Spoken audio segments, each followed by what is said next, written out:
Hi, I'm Ashley McElwain, licensed marriage and family therapist and founder and CEO of Foundation Restoration.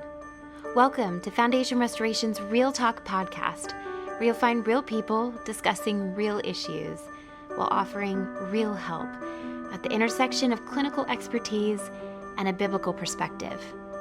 We're so glad you've joined us.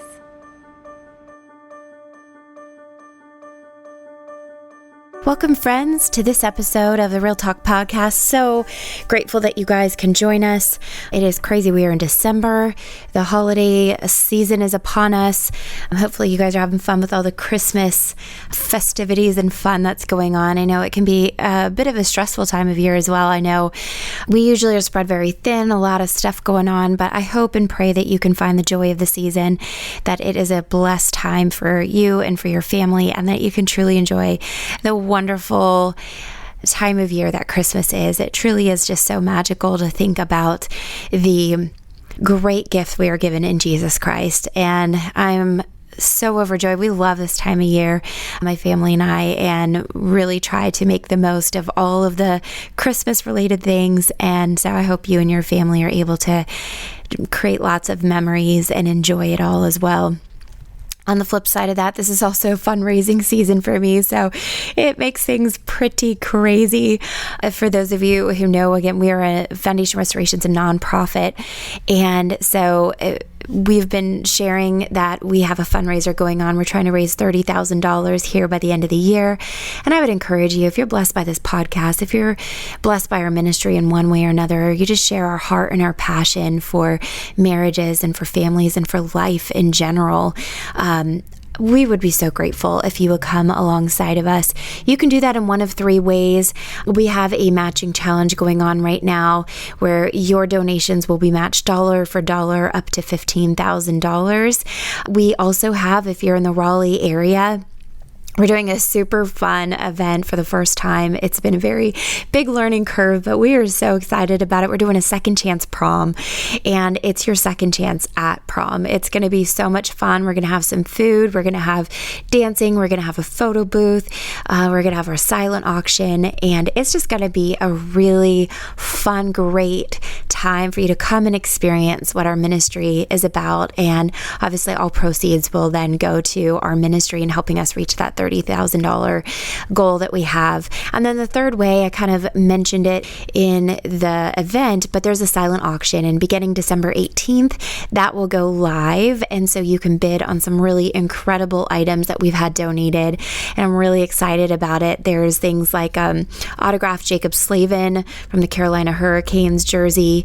We have we have purses, we've got gift baskets, we've got Raleigh local favorite Southern Sugar Bakery, we've got some of their cookie mixes. We just have an incredible mixture of some really awesome items that people have so generously donated, and you can bid on those. So if you go to our website, foundationrestoration.org, there's a pop-up that will come up. You can click through and you can donate there, you can buy your tickets there, and beginning December 18th, you can also bid there. So we would love your support. All gifts are tax deductible, and you're helping us save lives, marriages, families. So we'd really, really appreciate your support. Thank you very much for your consideration. We're so grateful for your generosity and your support of our ministry.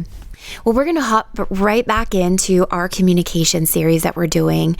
Part one, we kind of discussed the ultimate purpose of communication, and that is connection rather than merely conveying facts and information. That meaningful communication is what breathes life into our relationships. It's also what facilitates the ability to build a deeper connection with someone, which is incredibly important in relationships, and especially in relationships where we are connected, whether it's our immediate family, our spouse, or friendships. But Part two, we kind of started looking at some basics of communication, and that includes some pitfalls, obstacles, but also just some skills related to communication in hopes of bridging the gap and overcoming the barriers that will then ultimately create better communication and ultimately better connection. And so if you haven't already, I'll say it like I said in part two, I would encourage you to take a listen to part one and take a listen to part two before you jump into part three today. today. But regardless, I'm going to do just a little bit of a rewind to refresh your memory and give you kind of a little bit of context before we jump in here to part 3. And really, again, the things that I've tried to share and just constantly reiterate is that communication cannot just be merely conveying facts, information, and directives. We have so much information that we're flooded with every day through social media, through our conversations, through television, through radio. It's just constantly overloading us with information and things that we need to know, so to speak. But the reality is people are lonelier than ever. And I think because we have all of these means of supposed connection through social media, especially, and through our phones even. But a lot of times those are very superficial and shallow connections. They're not really deep connections. We're not really spending meaningful time, quality time with somebody, getting to know them, getting to share with them, getting to hear from them. And so what happens is while we have a lot of options to go wide with our communication, we're not really going deep. And we were created for genuine, true, deep, meaningful connection. And the connection comes in the context of meaningful relationships. Relationships yield connection through meaningful communication. So if we want strong, healthy, intimate, thriving, growing relationships, we have to understand our communication needs to be with the intent of connecting with the other person. So we can't be in this get to the point mindset. We really have to realize that when we are all about get to the point, we miss the point of why we communicate, especially when it's somebody we love, because that communication is the conduit, the means, the avenue that brings life to a relationship. It breathes that life into the relationship as you share what's on your heart and mind, as that's received, as it's cared for, and as you communicate about life experiences, memories, fears, hopes, dreams, interests, day-to-day things that are weighing on you, that facilitates that connection. So we don't need more information, we need more connection, and there's no doubt about that. And when we don't experience that connection, our relationship dies. So I've been trying to say over and over and over, our communication is so important and vital to the health and life of a relationship and to us as individuals. And so part 2, we talked about just some of the obstacles and some of the ways to kind of facilitate, create, build meaningful communication. One of the things that I mentioned that can hinder our communication is just a lack of skills. And so I went over some of the basics of just the skills of communication. How to listen, active listening, communicating clearly, engaging in conversation, reflecting. And that's something as a marriage and family therapist I work on all of the time with clients. Another thing we talked about was just a lack of desire, that sometimes, even though we do crave connection, we are in a world that's very instant gratification, very self-serving. And so sometimes we don't want to put in the effort that it takes to actually focus on a meaningful conversation, to have connection with somebody. And it can be very easy to want the quick and the easy, the get to the point, and lose our attention and our focus on somebody. But in that, we're losing that opportunity for connection. So the third thing I talked about was just lack of prioritizing as well. Like, we just don't carve out the time to have meaningful conversation. And again, if you want to dive deeper into those, I'd encourage you to go back to part 2 of this series and listen to those. Today, I'm going to continue on kind of this list. And so the next item that I'll talk about in regards to what can hinder or facilitate connection through communication is just looking at actual physical, tangible limitations. You may have heard of the acronym HALT, HALT, and that is do not have communication if you're hungry, if you're angry, if you're lonely, if you're tired. And I would ultimately say, yes, that's a really good guide.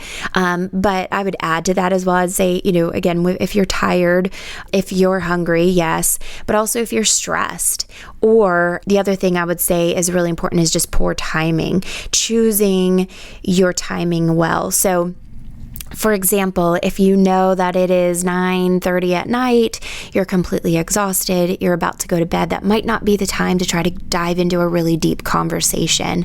If you're just in a very emotional state, I kind of laugh because, I think about this time of year and this fundraising season, and this is not my banner season as far as just I'm worn out and I can be very emotionally reactive during this season. You've been warned. If you know me personally, you've been warned. But when we are emotional, so again, maybe we had a big fight with a family member and now, that's not a great time for your spouse to come and say, you know what else? I need to really talk about something that you did that really upset me. Like, you have to be aware of your own circumstances as well as the circumstances of somebody you care about. And is that the time to try to have a deep conversation or a hard conversation? Probably not. And again, if you're in a rush, I got to get to school, I got to drop my kid off. This isn't the time to be like, you really offended me last night. It's like, we have 2 minutes to have this conversation. We're not going to be able to resolve that. Or again, right before bed, or if you're in the middle of doing some other task, like there has to be some awareness of just the context that we're in. Is it a good time to have a meaningful or a challenging conversation? So keep that in mind. I know I am definitely a hangry person. So I'm like, don't talk to me about something serious when I am hungry. Feed me first and then we can talk second. So keeping just the reality of the context of our physical limitations and circumstances is very, very helpful in facilitating that good, meaningful conversation and communication. The next thing is just gender differences, which may be taboo in our day and age, sadly, but the reality is God engineered men and women differently. And I did briefly discuss this somewhat in part 1, but I need to reiterate that we have to understand that men and women typically do communicate differently. What I found is that when a husband and wife, man and woman, don't necessarily fall in the typical, so to speak, category, that the reality is they've typically paired up with somebody who is the opposite of them in the communication style. So there's always kind of somebody who's fitting the different categories, if that makes sense. I've talked about our brains have 2 hemispheres, and men, their brains are they're much more separated. So that logical side of the brain doesn't communicate as much with the emotional side of the brain. Whereas for women, there's a lot more connections between those 2 hemispheres. So that's where a lot of times the emotion is attached to the logic or to the actual thing. It's these things there's a much more meandering standpoint or approach to communication for women, whereas again, men often are very logical. They're want the reasoning. Oftentimes they are get to the point people. They're very compartmentalized. Again, women are very integrated, and so a lot of times there's emotion attached to what they're saying. Sometimes it can be the Sunday driver kind of thing, like we're just poking through this conversation and then we'll loop back because this sparked this, which sparked this, which sparked this. And, we kind of ping pong a little bit in the conversations. And so again, we have to keep in mind that there are differences in just how we communicate, how our brains function between men and women. And again, there are many situations I've seen this reverse, but what I see is there is typically a more logical, get to the point person in a marriage, and there's a more let's connect, let's talk, meandering person in the relationship. And so whether this is flipped in your marriage or not, it really is still a similar thing in that we need to understand that our brains are created differently, and sometimes the approach to communication is very different depending on your particular brain and how it is created and how it functions, and if those two hemispheres are very interconnected. So we just have to keep that in mind, that we don't approach communication in the same way. No two people do, but certainly the two genders, biologically, they just do not communicate in the same way. And so it's really important. And I find it is often more challenging for men to let go of point A to point B and see that there is a need for an emotional connection and sometimes kind of more the journey of communication instead of a destination communication style. And so we need to be aware of these differences that can cause challenges, right? We have to, again, both people need to go into the conversation and the communication with the understanding that we're here to connect with each other. That's the goal of this conversation. The other point I would say is what I would call kind of the contextual communication. And that is what we are communicating in our day-to-day with our nonverbals and our simple conversations that can really impact those more significant or challenging or intimate conversations. So, for example, if day-to-day somebody does not show interest in even the small things, there's going to be a reluctancy to share the big things. If there's very little interest shown in, hey, what's happening with you? How was your day? Hey, you said you had a doctor's appointment today, right? Like, okay, how did that go? If there isn't the effort in the day-to-day, in kind of the smaller things, where we're showing interest and engagement, care and concern, we're likely going to limit and hinder that person feeling comfortable with the bigger, with the grander, with the more vulnerable topics. So we have to be aware of, in the day-to-day, in the simple, are we communicating to our spouse or to our significant other or to our children or to our family members? Are we communicating, I care about you, in the simple? And then the other aspect of that is, in those conversations and in how we interact with them, are our nonverbal communications meaningful or encouraging? And again, nonverbal communication is our tone, our body language, our facial expressions, how we touch somebody. And so if we don't touch somebody, if we don't give hugs, if we don't make eye contact, if we aren't nodding, if we aren't smiling, if our face is not mirroring or reflecting what the person is communicating. So if my spouse is telling me a story and they're sad and they're heavy-hearted, I want to be reflecting a face of concern and interest and care and tenderness. So if I'm not communicating that and I have a stern or a blank look on my face, or I'm not even looking at them, why then would they feel any sort of safety in having a conversation with me about something important?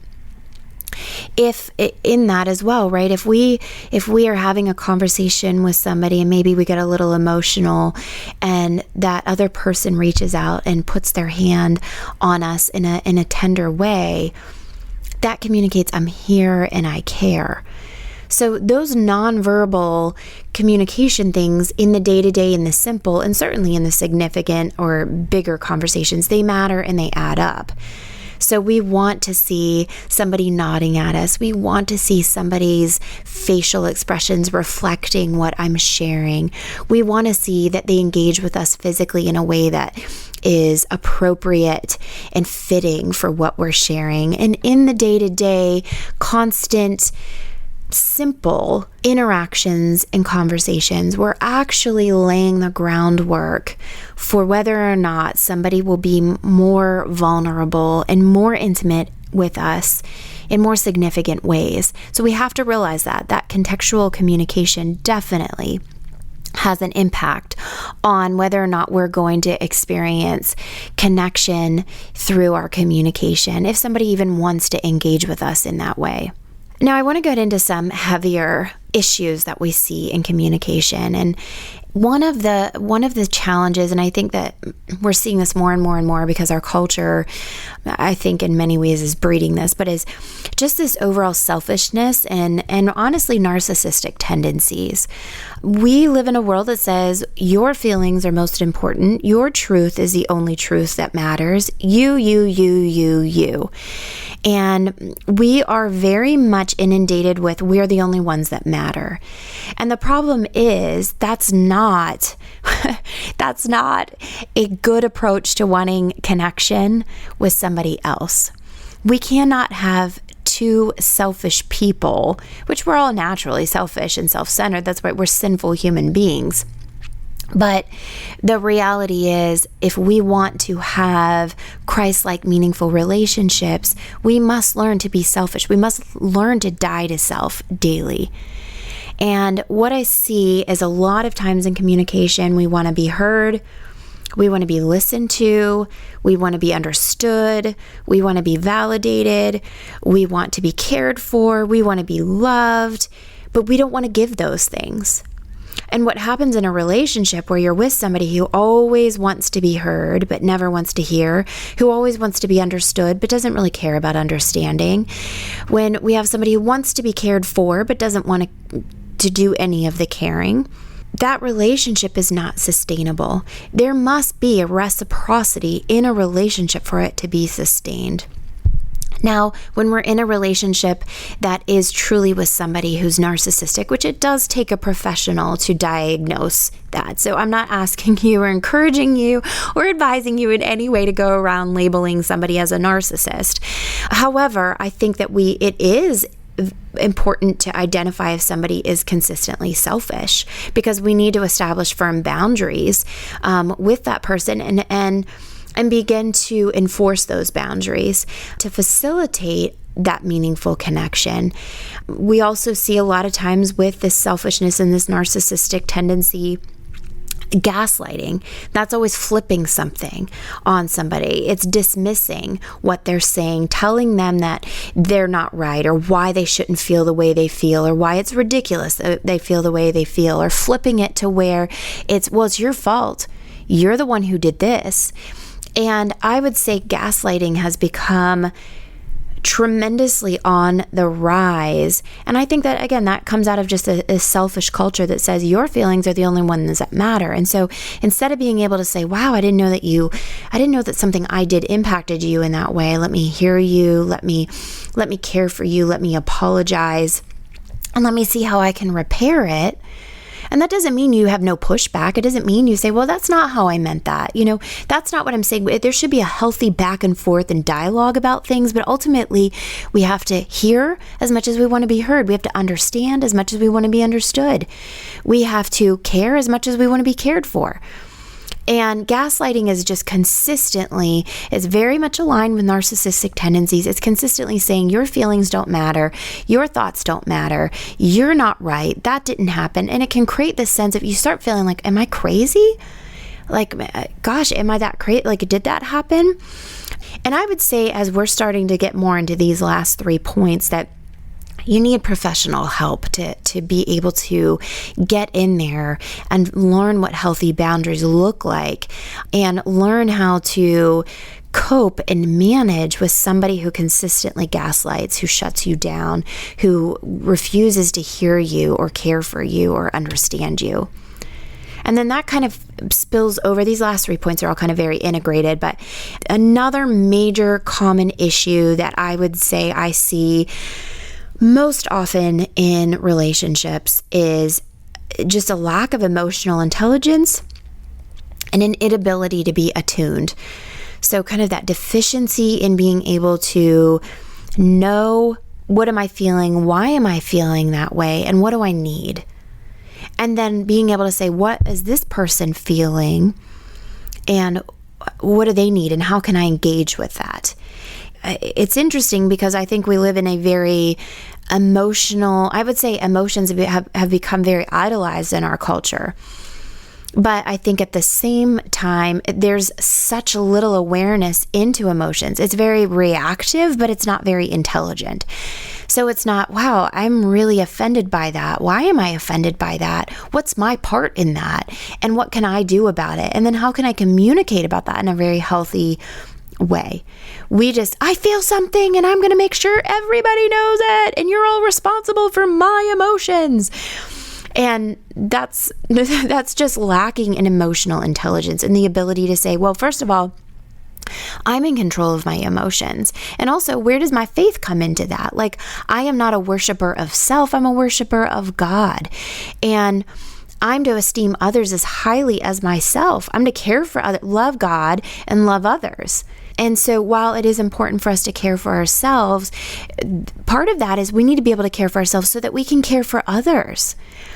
And what I see is there's such a limited ability these days to know what they're feeling, why they're feeling that, how they can manage their own emotions and minimize those emotions, and then be able to communicate their needs and their requests in a healthy way. And when that lack of emotional intelligence and ability is there, the problem is then I can't care for myself, so I certainly can't care for you. I can't identify what I'm feeling, so I certainly can't look and identify what you're feeling, let alone care for myself, let alone care for you.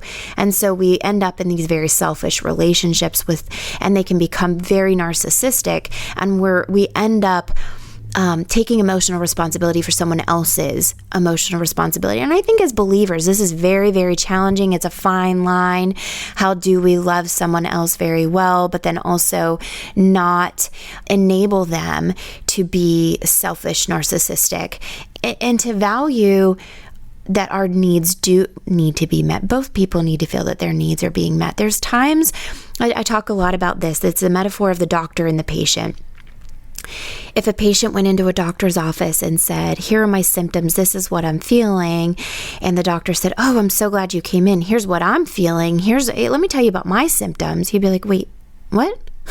No, I'm the patient, you're the doctor.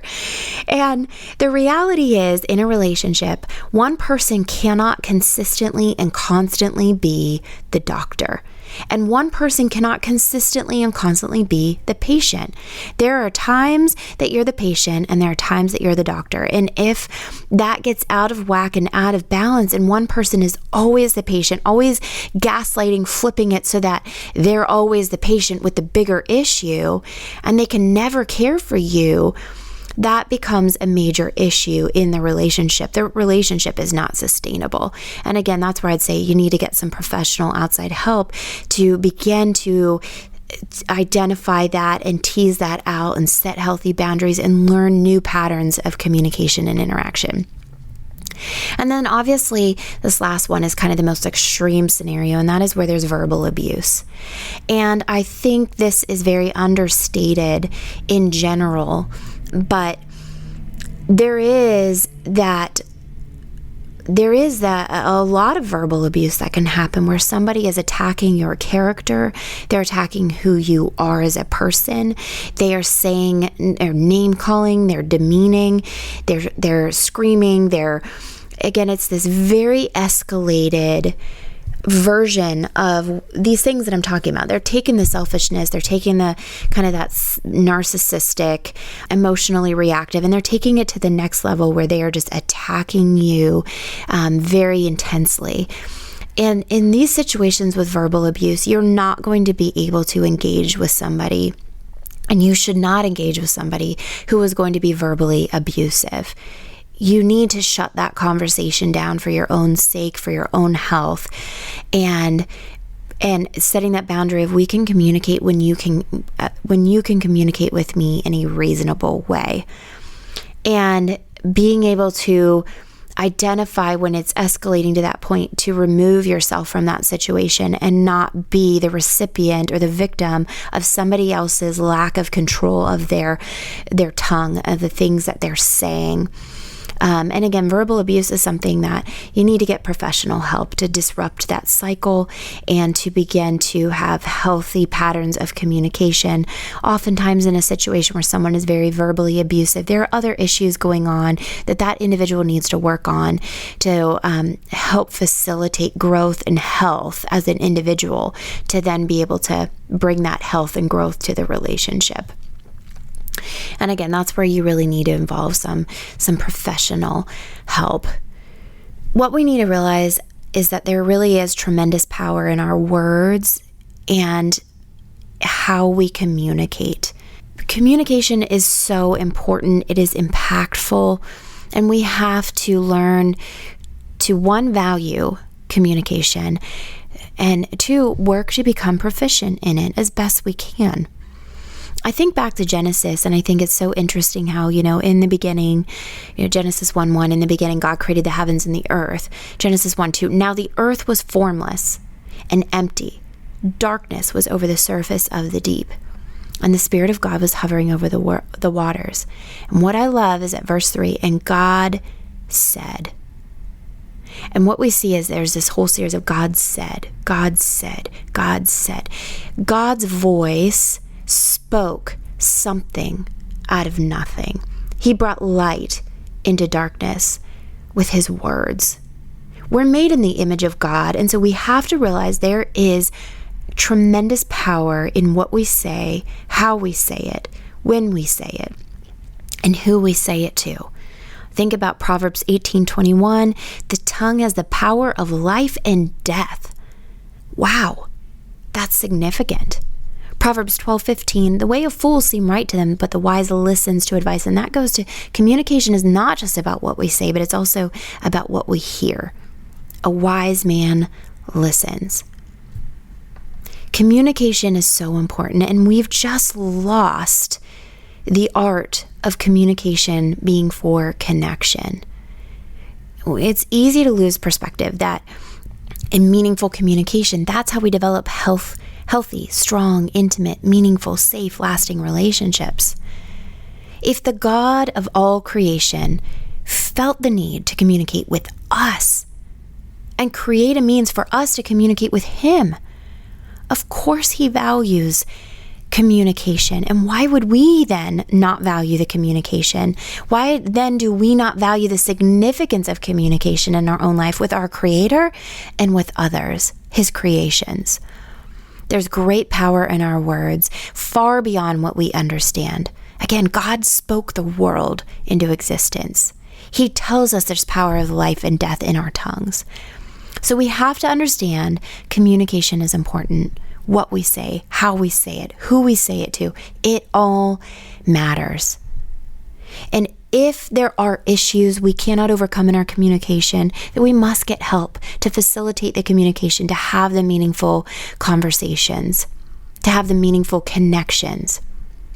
And when we work on communicating with connection in mind, we bring life and we bring light to otherwise formless, empty, and dark. I hope you've enjoyed this series on communication. I appreciate you guys tuning in, and I hope that you have found it to be meaningful and helpful in forging connections with those around you.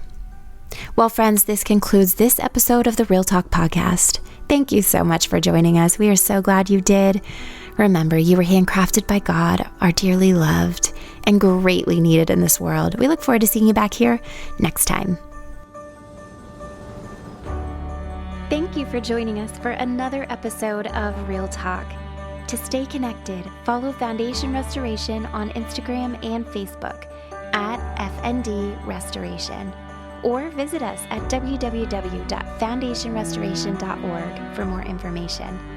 If you've enjoyed this podcast, please make sure to follow or subscribe and to leave us a 5-star review so more people can find our show. Foundation Restoration is a 501c3 nonprofit ministry that believes marriage is the heartbeat of society and exists to equip, strengthen, and restore marriages through clinical expertise and a biblical perspective. Please consider supporting our ministry with a tax-deductible donation at www.foundationrestoration.org. Your gift makes programs like this possible. Thank you for your generosity and partnership.